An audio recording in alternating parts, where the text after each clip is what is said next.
زه ستاسو پام یوې خبرې ته راګرځوم چې نن سبا په دنیا کې د ټولو نه قیمتي شی چې دی نو دا اوبه دي او دا اوبه آبي وسایل اوبه چې کومې دي نو دا الله پاک موږ له ډېرې زیاتې راکړې دي او یاره که زه غلطېږم نه نو تقریبا د 1963 یا د هغې نه وروسته زموږ د لوړ پیر دپاره 3 منصوبې منظورې شوې وې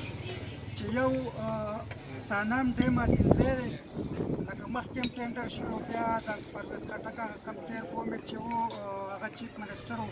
هغې کې هم د هغې ټینډر شوی و بیا په هغې کار شروع نه کړی شو هغه ټیکهدار ټیکټ حفاظت واپس واخیستل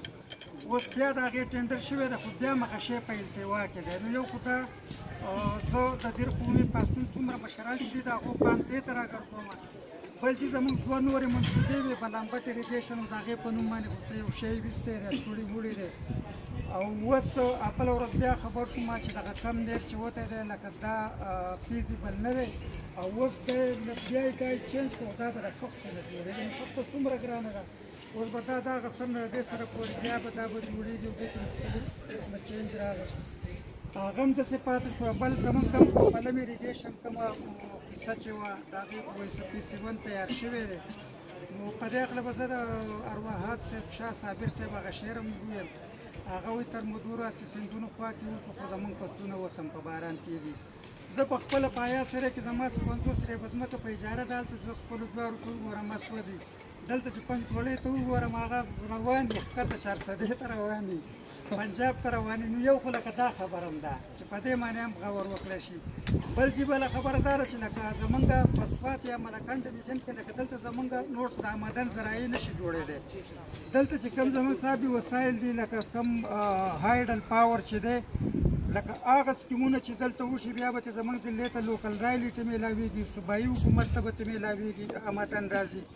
نو په سوات کې 2-3 پراجیکټ نور ایشین بینک او ورلډ بینک هغو خبره وکړه د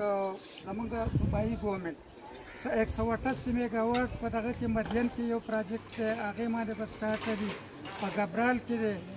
او داسې کې دام دی اشریت دی نو داسې خو زموږ په پنچکوله رای ورمانې په ترۍ کې لاندې جوړېدی شي فیزیبیلیټي ریپورټ تیار دی د هغې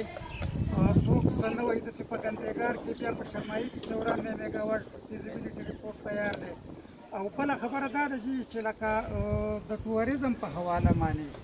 لکه اوس مخکې ما د بشرخان لالا یو ځل انټرویو کوله ما د هغه پام دې ته راګرځولو ویل چې یاره چې د باډوي په لار باندې د کالام د روډ راروان دی زموږ د دې طرف نه د شیرینګل منصوبه نشته نو هغه وایي چې دا به کېږي خو هغه بیا هم د ټولو ورځو کې چې اوس بیا کوم دا بجټ ووته او دې کې دا کوم د